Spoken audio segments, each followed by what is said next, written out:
a exposição médica, ela tem uma característica, a Liana falou, né, do ALARA, né, que a gente quer minimizar as doses, quer evitar os efeitos, mas no caso da exposição médica é o contrário, a gente quer o efeito e a gente precisa controlar o efeito. E a metrologia é o que nos permite controlar esses efeitos. A metrologia e o planejamento. Então a gente chama a última palestra do Tadeu, que é colega nosso também já de longa data. Ele parece que é novinho assim, mas não é não, já tem tempo. E vai falar sobre o desafio que é fazer o planejamento, ou seja, o bisturi do médico é a radiação. Então ele precisa saber exatamente o que esse bisturi corta, por isso a metrologia, e ele precisa saber o que ele vai atingir, que a dosimetria interna vai fazer. Obrigado, Ricardo. Obrigado, organização, pelo convite. E é exatamente isso, né? Entender qual é a atividade que eu estou entregando, a dose que eu vou dar para esse paciente para tratar.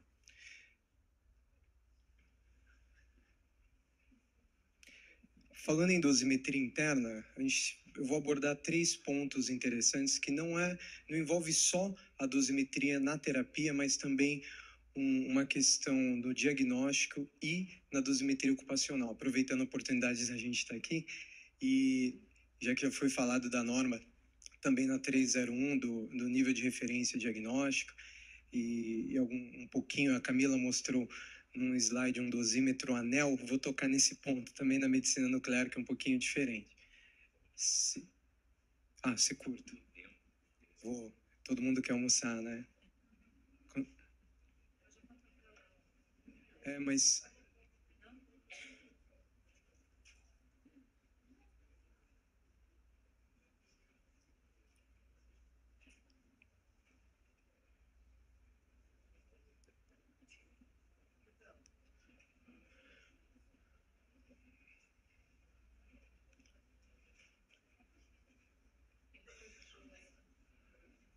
acho que precisa colocar em modo tela cheia.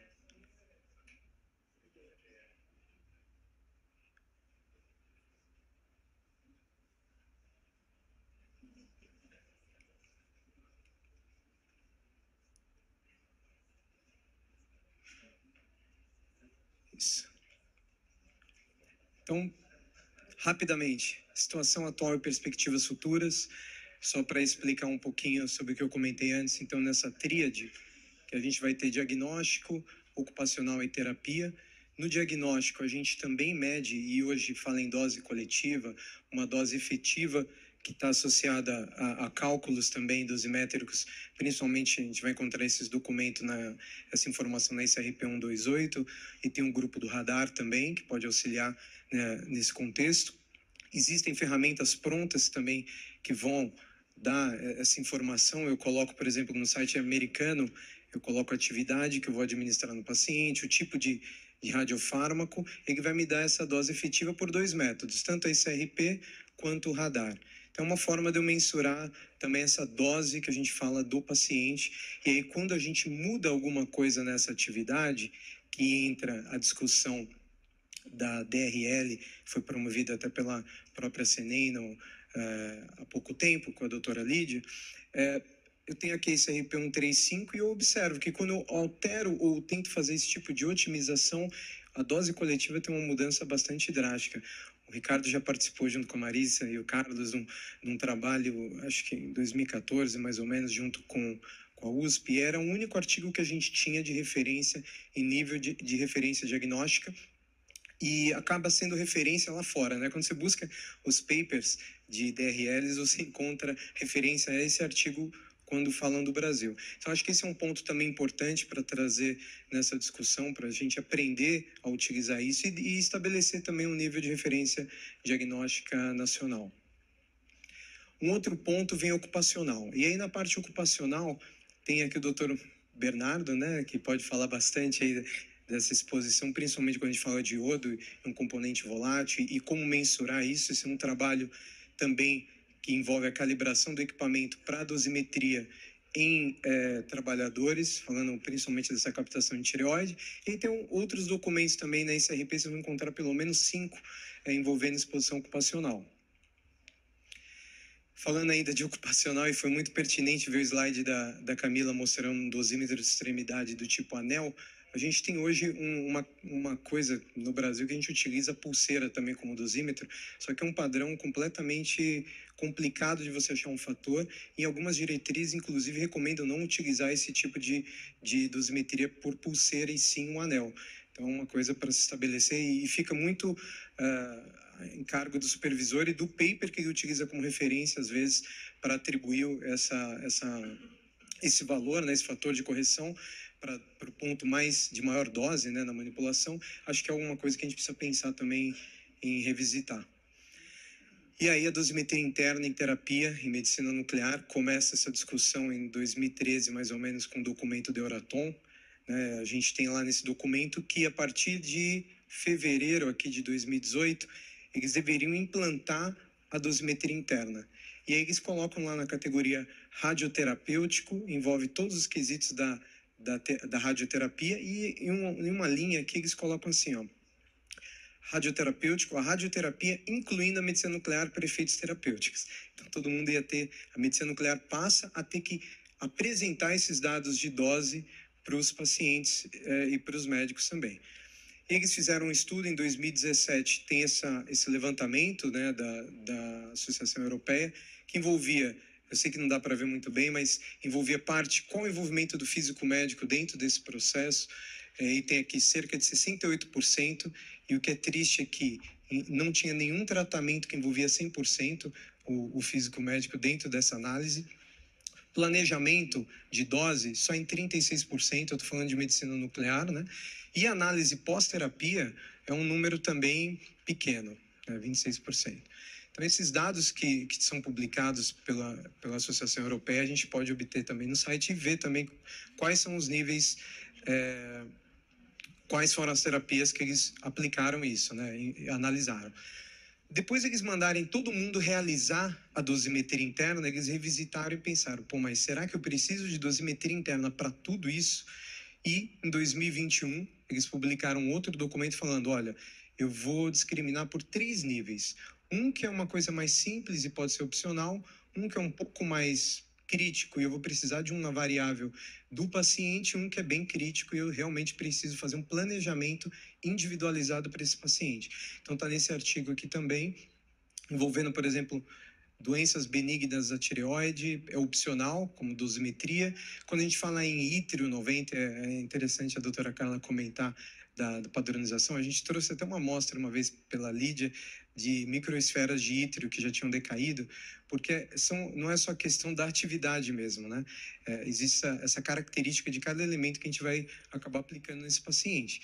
Então, você tem microesferas que são em resina e outras que são de vidro. Então, muda um pouquinho. E aí, tem, então, hoje, para a diretriz de dosimetria interna, a gente tem principalmente a Europa, né? Tem o maior número de documentos para a gente visitar e entender um pouco as incertezas associadas ao processo. Hoje, no Brasil, a gente não tem essa obrigatoriedade. Foi uma discussão também quando a doutora Bárbara, ano passado, promoveu na CENEM também um curso de dosimetria interna. A gente não tem essa obrigatoriedade e gera uma certa dificuldade para a gente na hora de analisar a dose, né? Porque a gente não é obrigado, porém é extremamente importante. E aí na norma, quando a gente olha para diagnóstico ou a qualidade do equipamento, a gente tem mais de 20 testes. Quando eu olho para uma análise de terapia de um paciente em medicina nuclear, eu só preciso de um Geiger, tá a 2 metros dele e ele está numa taxa. Então isso é um contrassenso, às vezes, que para a gente é um pouco crítico, né? Quando a gente fala na maior atividade que eu administro, eu preciso só de uma variável para poder liberar esse paciente para casa. Aqui eu tenho, então, um exemplo do Lutécio Datatati, que o Dr. Cláudio mostrou, que mostra aqui vários ciclos, né? 3 ciclos aqui, 4, 5, 6, 7, 8. O protocolo do Erasmus determina 200 miliquiris para cada ciclo, normalmente são 4 ciclos.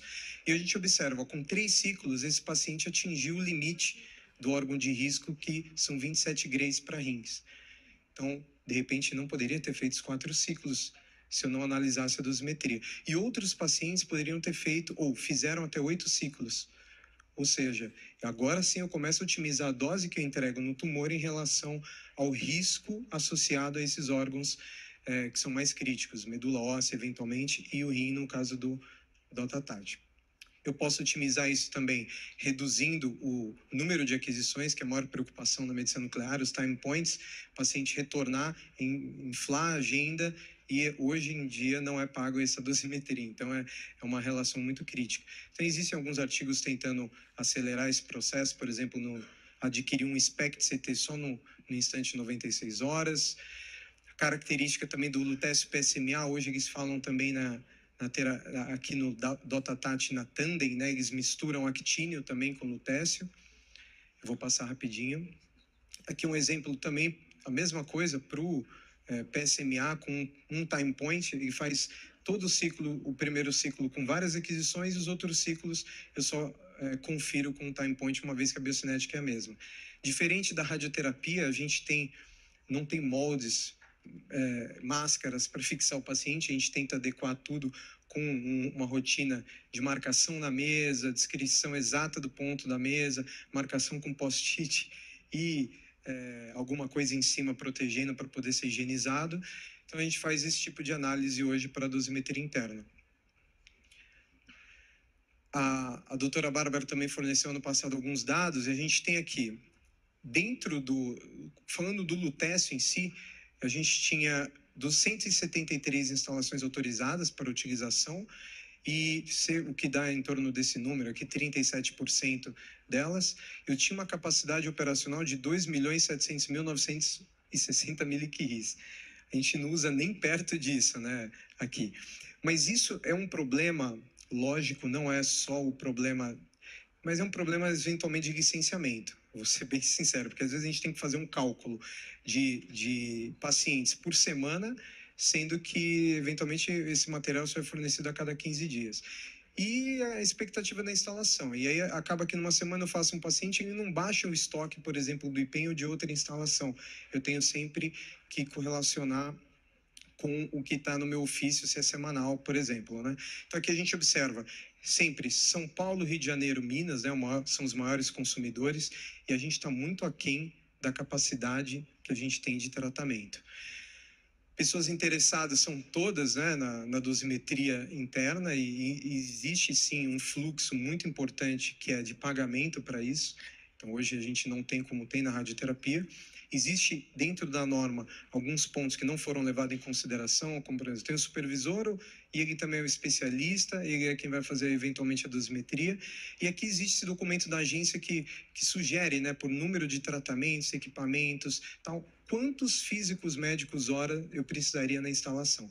Esse é um racional mais objetivo do que eu falar 8 horas, 6, 16 horas, no meu ponto de vista, né? Então eu teria que, se eu atendo tantos pacientes, na radioterapia eu tenho que ter um físico médico. Na medicina nuclear, não. Então é algo que a gente tem que pensar também. Então o físico médico ele deixa de ser uma pessoa de radioproteção e controle de qualidade para estar inserido nessa dosimetria. Fatores da norma também que acho que são importantes a gente saber, ela não é preparada para dosimetria interna, então eu não preciso achar fatores de calibração para o meu equipamento. Eu só preciso passar nos controles de qualidade. Então, eu não tenho uma correlação com a atividade que vai ser administrada nesse paciente obrigatoriamente, e nem estudo, por exemplo, o tempo morto do equipamento para aquele radionuclídeo de atividade que eu estou utilizando. Então, são outros pontos para se pensar. O que a gente tem de guideline da Sociedade Brasileira de Medicina Nuclear para ITER 90, por exemplo, ou lutécio, eles estão um pouquinho desatualizados com o que a gente consegue entregar hoje. Existem várias metodologias, inclusive por voxel, né, que a gente faz hoje, é mais comum falar assim. E existem N softwares que vocês vão encontrar os médicos utilizando, os físicos. Nenhum deles ainda tem Anvisa, exceto os que estão instalados nas workstations dos fabricantes. E o problema de tudo isso é garbage in, garbage out. Se eu não sei o que eu estou colocando, se eu não mensuro, se eu não tenho um controle de qualidade desse processo, qualquer informação que eu insira nesse software também vai sair errada, se ela estiver errada. Aqui são equipamentos novos e novos desafios, né? Principalmente quando a gente estava falando de DRL, a gente tem aí CZT, como é que eu administro 5 miliquiris num paciente contra 20 em outro? Uma discrepância para DRL absurda. Então, eu preciso também entender como discriminar isso, como fazer a dosimetria para esses equipamentos e controle de qualidade também, né? São os desafios. Aí tem o Rênio também, o Ômio, que são novos radionuclídeos, o Actínio, né, que já foi comentado também, para a gente colocar dentro desse roadmap de dosimetria interna. Obrigado. Excelente.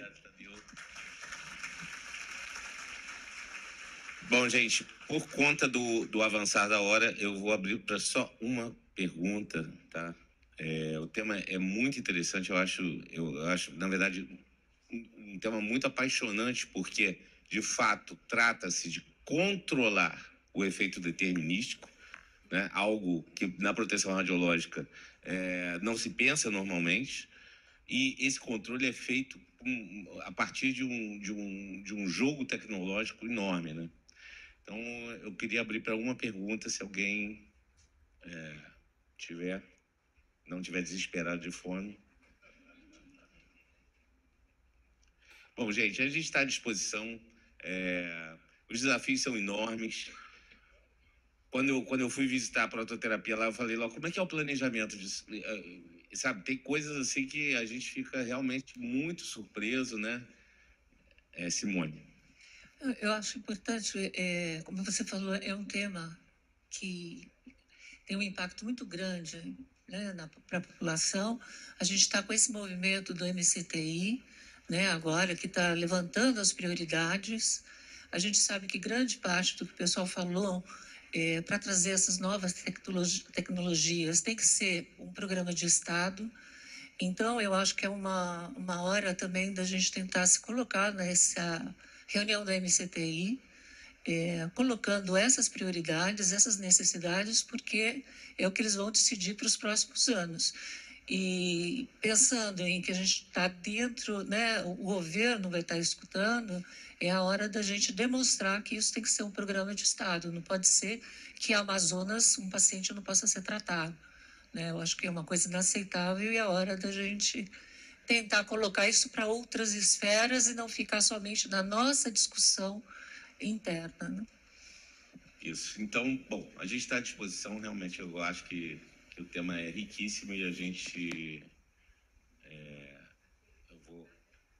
Tem pessoas que eu não consigo interromper. O Laércio é um desses. Comentário é muito breve. Eu fiquei aqui muito contente que vi que se falou em miliquiri e ninguém falou em Becquerel. É isso aí, para sair dos megas, dos gigas. Bom, gente, vamos para o almoço, então. Eu acho que a gente vai ter que almoçar rápido.